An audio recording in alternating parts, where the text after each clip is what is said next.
Hey, this is Mark Gerard. I'm going to talk about my brand new girlfriend. It's the Marco bass guitar. This last January at NAMM, I was fortunate enough to meet the maker of these beautiful basses, Marco Cortez, and his family. And it was just a great experience, of course, but the bottom line is, in terms of what I found, is his beautiful bass. I have been a Fender advocate for all my life, basically, as you can see.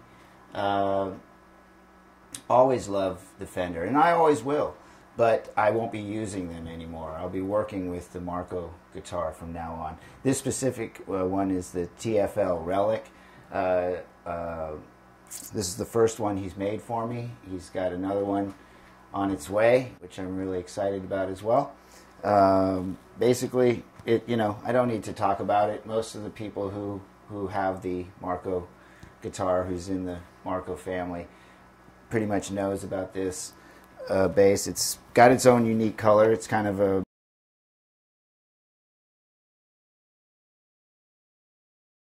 a beautiful curly maple neck, and beautifully reliced. I mean, unbelievable, just the way he reliced it. Just not too heavy, not too light, just absolutely beautiful.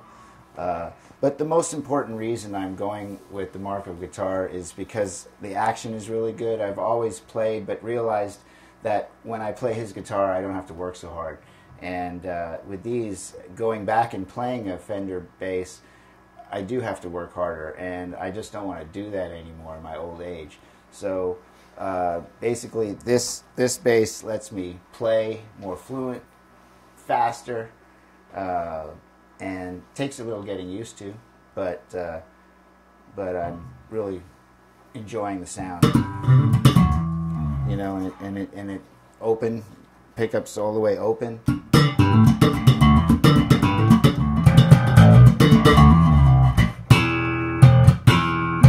Beautiful sound, you know. Usually on Fenders, when I wanted to get a sweet spot sound, was able to open all the pickups. So it would never be able to get a good sound.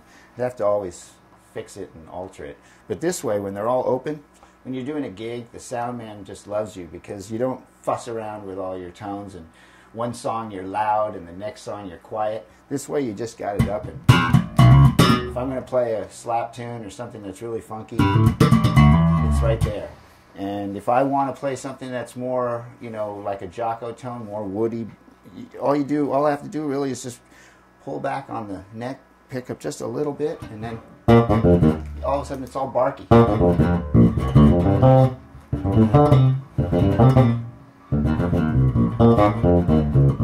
know what I'm saying? So that works out really well. Really barky, so you can get that sound that cuts through. And at the end of this video, I'm going to play along with one of our original tunes with the Ferocious 4 band. It's a jazz fusion band that I have here in the Bay Area, and I'll come out with that, and you'll hear how the sound is the barky sound, and I'll make them change. The first kind of bits of music you heard was more funky, open. The ending will be more of the barky tone, so you can hear how that cuts through. But really, just a fantastic bass. I'm basically, like I said, I love the Fenders, and I'll keep them around. I've got a few for sale. You'll see them on Facebook if you want to check them out. But I'll be touring and working with the Marco bass guitar from now on. It's just so friendly. Even the bandmates just notice the difference right away. Everything cuts through. It sounds cleaner. They hear me better, and they say I play better as well, and I feel I am. Every day I feel better about my playing, but it accelerates a lot when you're playing a Marco bass. So in any event, I'm going through a GK. That is my amp of choice right now. I also featured a Relic itself. This is the SWR Super Redhead. It's a 212, a 210 with a little horn.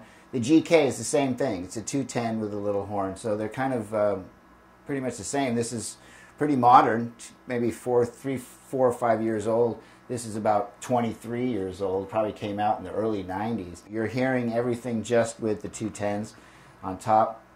The tone is drastic. It's unbelievable. The GK is a great sounding, clean sound, but really what makes this amp work for me is the contour button. There's a contour button here that really makes this bass sound fat. If you take it off, it sounds like very mid-rangey. It lost all its bottom. Hear that? And then now it's more, feels more deep and fat.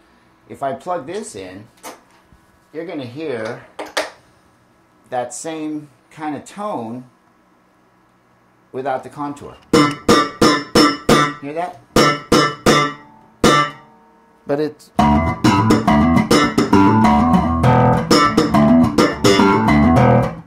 I have everything flat except for the bass.